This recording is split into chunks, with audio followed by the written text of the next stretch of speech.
Next हमारा topic है ointment में सिलेक्शन ऑफ डर्मेटोलॉजिकल विकेल्स। मीन्स जो भी हम विकेल यूज़ कर रहे हैं, जो भी हम ऑइंटमेंट बेस यूज़ कर रहे हैं ऑइंटमेंट को बनाने के लिए, हमको उसको किस किन किन पैरामीटर्स पे हमको उसको सेलेक्ट करें। तो factors which govern the selection of an ideal base for ointment are. तो जो भी फैक्टर्स होते हैं एक आइडियल ऑइंटमेंट बेस सेलेक्ट करने के लिए, वो कौन से होते हैं? Dermatological factors and pharmaceutical factors. तो यहाँ पे देखिए नाम्स में ही सबको छिपा हुआ है। Dermatological means dermis means skin से रिलेटेड फैक्टर्स हो सकते हैं और फार्मास्यूटिकल फैक्टर्स हो सकते हैं उसके। तो पहला है डर्मेटोलॉजिकल फैक्टर्स मीन्स स्किन में कैसे उसका पहला फैक्टर इसमें डर्मेटोलॉजिकल फैक्टर्स में एब्जॉर्प्शन एंड पेनिट्रेशन। एब्जॉर्प्शन क्या होता है? एब्जॉर्प्शन होता है, यहाँ पे जो एब्जॉर्प्शन का मतलब है, यहाँ पे जो हम पढ़ रहे हैं, यहाँ पे एब्जॉर्प्शन का मतलब है actual entry of medicament into the blood stream, या absorption means actual entry into blood stream, या सिस्टमिक एब्जॉर्प्शन बोल सकते हैं इसको। एंड पेनिट्रेशन मीन्स क्या होता है? Passes through the skin, that is cutaneous absorption. The ointment base penetrates deep into tissues of the skin along with the medicament, and which in turn allows the systemic absorption of medicament into blood stream. तो किसी भी ointment में दोनों का role होता है, absorption का भी रोल है, पेनिट्रेशन का भी रोल है। कोई भी ऑइंटमेंट क्या करता है? पहले पेनिट्रेट करता है डीप टिश्यूज़ में, हम स्किन पर अप्लाई करते हैं, फिर वो हमारा स्किन की में जो भी लेयर्स हैं स्किन की, उनके टिश्यूज़ के थ्रू कहाँ इंटर करता है? मेडिकामेंट इंटर करता है, कहाँ पे जाता है? ब्लड में सिस्टमिक एब्जॉर्प्शन होता है मेडिकामेंट का into the blood stream. Animal fats and fixed oil penetrates more readily through the skin in comparison to mineral oils. तो हम एनिमल फैट्स और फिक्स्ड ऑयल्स को ज़्यादा प्रेफर करते हैं क्योंकि इनका जो पेनिट्रेशन होता है through the skin as in comparison to mineral oil ज़्यादा होता है। The substance which are soluble in both oil and water are most readily absorb. और ऐसे सब्सटेंसेस जो कि ऑयल और वाटर दोनों में सॉल्युबल होते हैं, उनका भी अब्जॉर्प्शन बहुत जल्दी होता है। इफेक्ट ऑन स्किन फंक्शन, तो स्किन के फंक्शन पे क्या इफेक्ट पड़ता है? Greasy bases may interfere with the skin functions like heat radiation and skin secretion, but they are irritant to skin. जो ग्रीजी बेसिस होते हैं, जैसे अभी हमने बेसिस पढ़ा थे, उसमें कुछ ग्रीजी बेसिस भी पढ़ाए थे, तो ये क्या करते हैं? ये स्किन के फंक्शन के साथ इंटरफेयर करते हैं, जैसे कि हीट रेडिएशन या स्किन के साथ जो सिक्रीशन होता है सीरम का या स्वेट का। तो लेकिन क्या होते हैं? स्किन में इरिटेट करते हैं। द वाटर सॉल्युबल बेसिस क्या करते हैं? Water soluble basis and oil and water basis provides a cooling effect. अगर हम वाटर सॉल्युबल बेसिस या oil and water basis use करते हैं तो ये क्या करते हैं? कूलिंग इफेक्ट प्रोवाइड करते हैं, लेकिन हीलिंग इफेक्ट जो है नहीं प्रोवाइड करते हैं। थर्ड फैक्टर है हमारा डर्मेटोलॉजिकल में miscibility with the skin secretions and serum. Skin secretions are more readily miscible with emulsion bases as compared to greasy bases.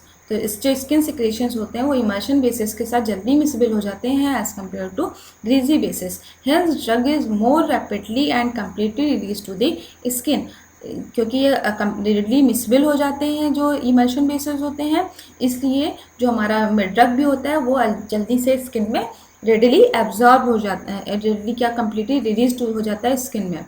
Due to this reason lesser proportion of medicament is needed. इसकी वजह से क्या होता है? हमें जो भी medicament हम यूज़ कर रहे हैं उसका जो प्रोपोर्शन कम चाहिए होता है जब हम इमल्शन बेसिस यूज़ कर रहे होते हैं। क्यों? क्योंकि उसके साथ इजीली मिसफिल हो गया, जैसे हमने स्किन पे अप्लाई किया और स्किन के साथ जो इमल्शन बेसिस का इजीली मिसफिल हो गया और रैपिडली पेनिट्रेट कर जाता है हमारे स्किन में और मेडिकामेंट रिलीज़ कर देता है। तो इससे कहीं उसका कहीं लॉस नहीं हो रहा है हमारे मेडिकामेंट का कहीं भी पैसेज के थ्रू, पेनिट्रेशन के थ्रू। तो इस कंडीशन में क्या होता है? हमें मेडिकामेंट की कम अमाउंट चाहिए होता है in case of emulsion basis.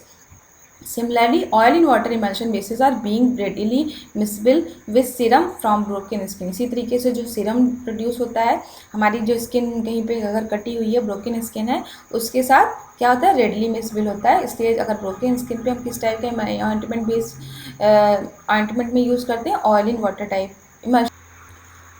Next factor है हमारा compatibility with the skin secretion. तो ointment bases should have pH around 5.5 which is the average pH of the skin. तो जो भी ऑइंटमेंट बेस होना चाहिए उसका pH हमारी स्किन के हिसाब से होना चाहिए, स्किन के अकॉर्डिंग होना चाहिए। स्किन का pH होता है 5.5, तो इतना ही ऑइंटमेंट बेसिस का भी pH होना चाहिए। Freedom from irritant effect. Ointment bases should be non irritant. कैसे होना चाहिए ऑइंटमेंट बेस? हमारे नॉन इरिटेंट होने चाहिए। Greasy bases causes irritation and make cause oedema. जो ग्रीजी बेसिस होते हैं वो क्या कर सकते हैं? इरिटेशन कॉज कर सकते हैं, जिसकी वजह से क्या हो सकता है? एडिमा हो सकता है। आई ointment should be non irritating and free from foreign particle. जो हमारे ऑइंटमेंट में जो ऑइंटमेंट बेसिस हम यूज़ करते हैं वो भी क्या होना चाहिए, नॉन इरिटेटिंग होना चाहिए और फ्री फ्रॉम फॉरेन पार्टिकल होना चाहिए। अगर फॉरेन पार्टिकल होगा और हम आई में ऑइंटमेंट अप्लाई करेंगे तो क्या होगा, फॉरेन पार्टिकल हमारे आई में क्या करेंगे, इरिटेशन करेंगे। नेक्स्ट हमारा फैक्टर है इमोलियंट प्रॉपर्टीज। तो under normal condition continuous hydration occurs which keep the skin sufficiently moist. Normally क्या होता है कि जब हाइड्रेशन होता रहता है हमारी स्किन जो है क्या मॉइस्ट बनी रहती है। Dryness and brittleness of the skin causes discomfort of the skin. लेकिन अगर जब ड्राइनेस हो जाती है या ब्रिटलनेस हो जाती है तो हमारी स्किन को क्या होता है, डिस्कम्फर्ट फील होता है। So the ointment bases should have emollient properties that should be capable to keep the skin moist. तो जो हमारे जो भी हम ऑइंटमेंट यूज़ करें उसकी प्रॉपर्टी क्या होनी चाहिए, इमोलियंट प्रॉपर्टी होनी चाहिए, जिसकी वजह से हमारी जो स्किन है वो मॉइस्ट बनी रहे। नेक्स्ट फैक्टर है हमारा ease of application and removal. तो the ointment bases used should be easily applicable and at the same time they are easy to remove from the skin. तो जो हमारे ऑइंटमेंट बेसिस ऐसे होने चाहिए जो हम इजीली उसको हम अप्लाई करें, इजीली स्प्रेड हो जाए हमारी स्किन पे, और उसी से अगर हम उस टाइम उसको रिमूव भी करना चाह रहे तो इजीली हमारी स्किन से रिमूव हो जाए। Stiff and sticky ointment bases are not suitable because they can damage the newly form tissues of the skin. Stiff या स्टिकी ऑइंटमेंट जो होते हैं उनको हम यूज़ नहीं करना चाहिए। क्यों? क्योंकि वो क्या कर सकते हैं, हमारे जो नए टिश्यूज़ बने हैं स्किन पे उसको क्या कर सकते हैं, डैमेज कर सकते हैं। ड्यू टू दिस रीजन, इस रीजन की वजह से हम इमल्शन बेसिस यूज़ करते हैं। नेक्स्ट फैक्टर है हमारा फार्मास्यूटिकल फैक्टर्स। तो फार्मास्यूटिकल फैक्टर्स में हमारा आता है stability. The fats and oils obtain from animal and vegetable sources are more liable to oxidation. तो आपको जैसे पता है कि फैट और ऑयल में जो है ऑक्सीडेशन के चांसेस ज़्यादा होते हैं। This can be prevented by, अब हम इसे हटा कैसे सकते हैं, this can be prevented by incorporating a suitable antioxidant in the desired concentration in the ointment bases. तो जो ऑयल और फैट्स होते हैं इनमें ऑक्सीडेशन के ज़्यादा चांसेस होते हैं। तो आपने इसे एंटीऑक्सीडेंट पढ़ा है, एंटीऑक्सीडेंट हम क्यों यूज़ करते हैं, जो ऑक्सीडेशन के अगेंस्ट काम करते हैं। जब भी हम ऑइंटमेंट बनाते हैं तो उसमें हम कुछ डिजायर्ड कंसंट्रेशन यूज़ करते हैं एंटीऑक्सीडेंट की ऑइंटमेंट बेसिस में। Oil in water emulsions are liable to growth microbial growth and needs a proper preservative. जो oil in water type emulsions होते हैं, अगर बेस यूज़ कर रहे हैं हम ऑयल इन वाटर टाइप, अगर इमल्शन बेसिस यूज़ कर रहे हैं तो उनमें माइक्रोबियल ग्रोथ के ज़्यादा चांसेस होते हैं और हमें इसमें प्रिजर्वेटिव भी यूज़ करना पड़ता है। तो ये फार्मास्यूटिकल फैक्टर्स में क्या कर रहे हैं, स्टेबिलिटी को अफेक्ट करते हैं ये सब। नेक्स्ट है प्रॉपर्टी फार्मास्यूटिकल फैक्टर्स में सॉल्वेंट प्रॉपर्टीज। तो most of the medicament are generally insolvable in ointment bases. तो ज़्यादातर जो मेडिकामेंट होते हैं वो क्या होते हैं, ऑइंटमेंट बेसिस में इनसॉल्वेबल होते हैं। Hence, for the uniform distribution, it is too necessary to mix finely divided powders drug in the ointment basis। तो यूनिफॉर्म डिस्ट्रीब्यूशन के लिए हमें क्या करना चाहिए, जो भी ऑइंटमेंट जो भी मेडिकामेंट्स हैं जो इंसॉल्वेबल हैं हमारे में ऑइंटमेंट बेस में, उनको हमें फाइनली डिवाइडेड पाउडर ड्रग के फॉर्म में बना देना चाहिए। फाइनली डिवाइडेड क्यों बोल रहे हैं, फाइनली डिवाइडेड मीन्स एकदम छोटे पार्टिकल्स।